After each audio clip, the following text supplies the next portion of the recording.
Bloomberg Audio Studios. Podcasts, radio, news. Hello, you're listening to Bloomberg UK Politics. I'm Caroline Hepker. And I'm Stephen Carroll. Welcome to the programme.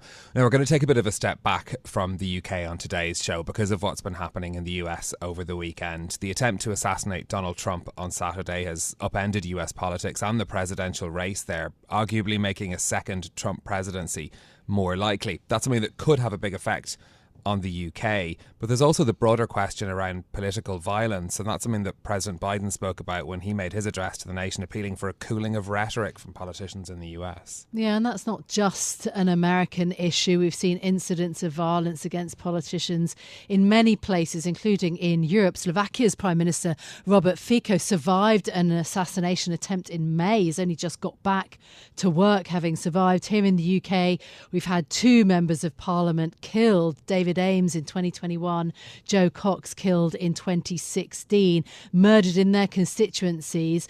And then just today, Lisa Nandy, I know the new Culture Secretary, quoted as saying that the UK needs a reset to the tone of its own political debate. So we want to dig into both what happened in the US, but what it means both for that country and for those of us looking on from Europe as well. We've got our senior writer Stephanie Baker with us in studio, and in Berlin, our correspondent Oliver Crook as well. Stephanie, if we could start with you, that image of Trump bloodied, his fist in the air, a defining moment of the US presidential campaign. Does it make a Trump presidency look more likely?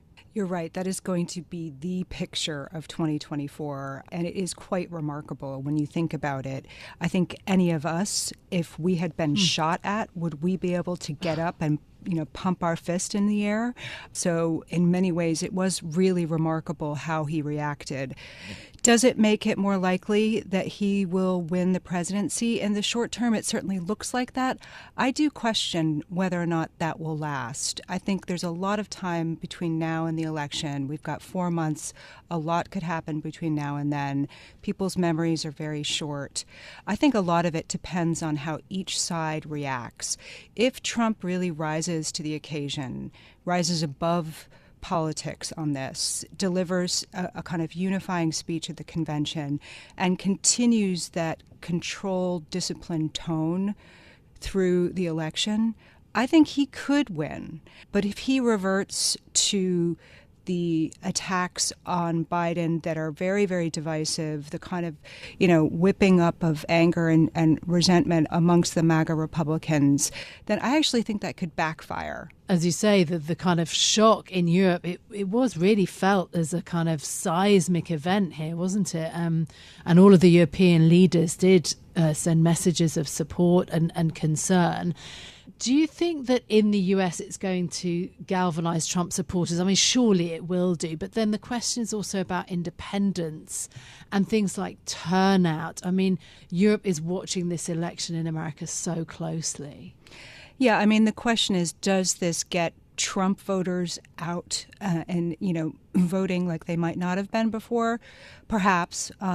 I do think that both sides are pretty dug in. I think that the supporters of Trump, will remain.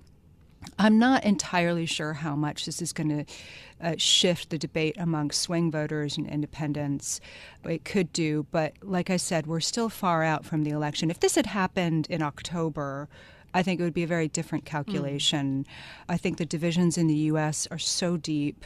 People are so dug in. There was a lot of discussion after the debate about Biden's terrible performance, but in reality, the polls didn't shift that much. People have made up their minds in a large degree.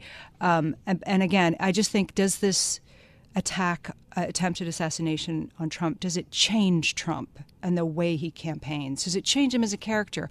If it happened to me, I think it would change me as a person. I'm not so sure it will change Trump and the way he behaves. Does it change Joe Biden's campaign dramatically? We've obviously already heard from the president coming out again with this unifying message calling for cooler heads to prevail. But as you say, those questions have been swirling around his candidacy as well. I think it parks for the short term the idea that he might step aside, and it will force those Democrats who've been calling for him to step aside because of his age. I think they can't do that right now. The president needs to lead. We need a sense of stability. I think the problem with the Biden campaign was that it was so focused on Trump and the threat he poses to democracy.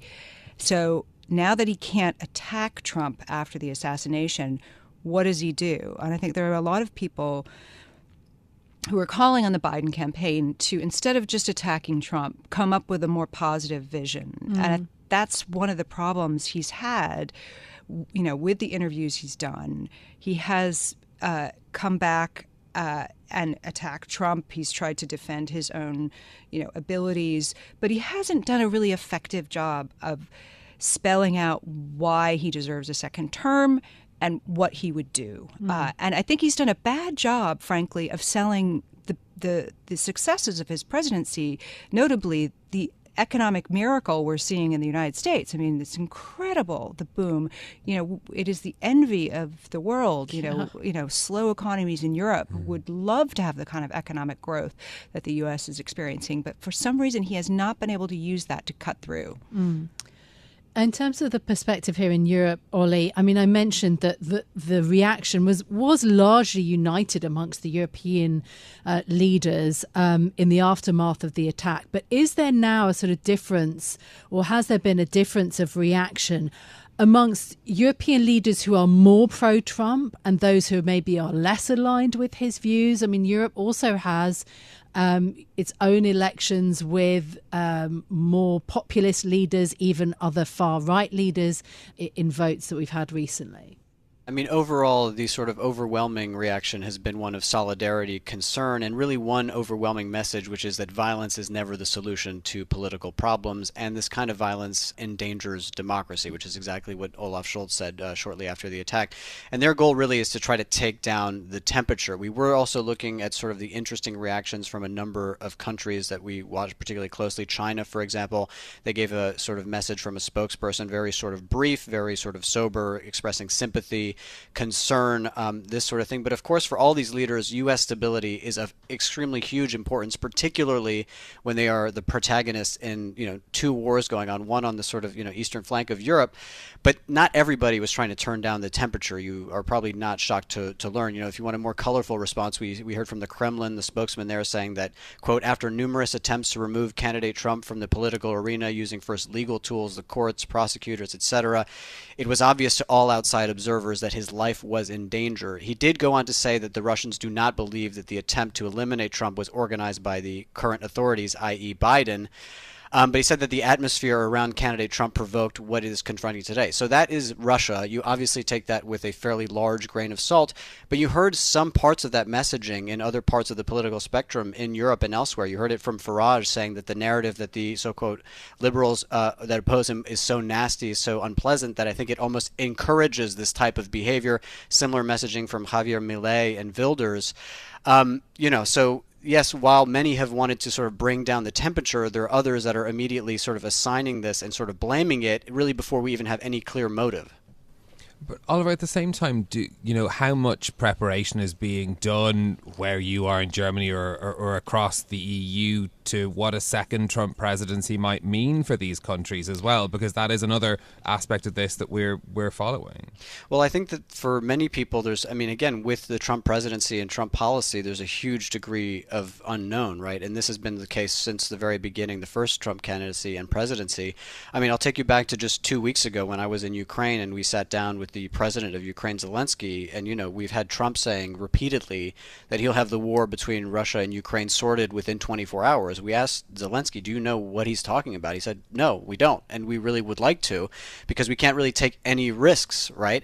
And even Putin has said in recent days that he doesn't know what Trump is talking about when he's referring to that. That is one example of, I think, a great many things that now world leaders are contending with even further, because obviously the political discussion going into the weekend was, will Biden even be the candidate? So this throws this whole calculation completely off kilter. Yeah, absolutely.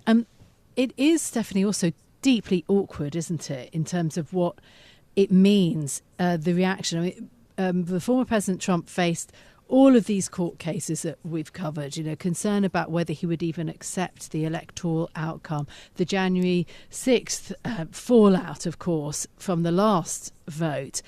you can sense that there is a deep awkwardness in terms of political parties having to throw their support behind Trump and stamping out political violence, and yet also the clash of ideologies that they have with him. I'm not so sure that it's really kind of driving support for Trump, but it's treating him in a very different kind of way. I would agree with what Oliver said, that it's hugely consequential, a Trump presidency. And the attempted assassination threatens to overshadow what a Trump presidency would really mean and dampen debate about, say, the future of Ukraine, relations with Russia. And I would point out the hypocrisy of the Kremlin's statement on that, given the number of politically motivated killings in Russia in recent years, notably, Alexei Navalny, the opposition leader's death in prison, Boris Nemtsov, the opposition leader who was gunned down outside the Kremlin. So they don't have a great track record to point to themselves. Oliver, on the broader issue of violence against politicians, this is something that we saw in the European Parliament election campaign, for example, in Germany. This is an issue that it's not just the US having to deal with. No, of course. I mean, you had the Slovakian prime minister shot 2 months ago. You've seen more polarized politics in France, and you saw it, as you say, in Germany in the lead up to the EU election. There was a lot of violence against politicians and organizers. And actually, the German government has put out data on this, which I found pretty interesting. And they look at sort of politically motivated crimes. This is not just violent crime, but it includes it as well. Last year, there were 60,000 offenses. That's a 2% increase from the year before. And so 2022 and 2023 were both record years, one after the other, since 2001, when they give this sort of detailed breakdown. And that's almost doubled in the last 10 years, right? And this is in focus, particularly in Germany right now, because we have state elections in September. And again, the main protagonist of those elections in those three regions is the AfD, the Alternative for Deutschland, which has certain chapters that have been categorized by the government as extremists and is, of course, very inflammatory politically here for Germany. You see a lot of protests around the streets. They are expected to sweep those three elections. So again, it is very much felt in the atmosphere here in Germany. The big difference between the U.S. and Europe on this, there's, divisions within Europe, the rise of the right in Europe. In the U.S., there's political divisions, but there are so many guns. It's been said again and again, there are more guns than people in the United States. So that really raises the stakes for the political divisiveness that we're seeing in the United States right now. Yeah, absolutely. And of course, it goes without saying that there was an added layer of horror at the use of such powerful weapons, and the kind of shocking fact that people reacted to it as kind of an active shooter incident is still pretty staggering for Europe. Stephanie, thank you so much for being with us and discussing this. Our senior writer, Stephanie Baker, and also to our Germany correspondent, Oliver Crook. I'll add to one point to this, which is that the Commons Speaker, Sir Lizzy, has spoken on this issue of the concern around violence to MPs within the UK a number of times. He's talked about it being the one thing, the safety of MPs being the one thing that keeps him up at night. Well, that's it from us for today. If you like the programme, don't forget to subscribe, give it 5 stars so other people can find it on Apple Podcasts, Spotify or wherever you listen. This episode was produced by Tiwa Adebayo. Our audio engineer was Sean Guastamakia. I'm Caroline Hepker. And I'm Stephen Carroll. We'll be back with more tomorrow. This is Bloomberg. Bloomberg UK Politics. Listen weekdays at noon on DAB Digital Radio in London.